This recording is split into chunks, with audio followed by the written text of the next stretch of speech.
చెప్పండి అన్న. First week లో సాంగ్ రిలీజ్ చేస్తా.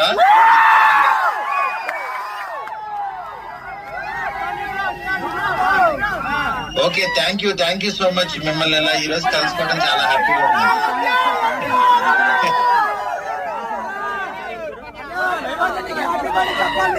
మీరు చూడండి అంతే, మీరు చూడండి, నేనేం చెప్పను, మీరు చూడండి సినిమా.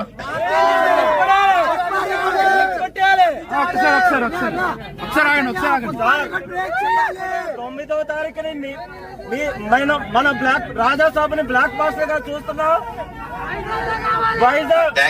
వైజాగ్ ఫ్యాన్స్ అసోసియేషన్ తరఫున మీకు మా వింటేజ్ ప్రవాసులు చూపించిన మీకు ప్రత్యేక ధన్యవాదాలు తెలియజేస్తున్నాము. Thank you so much.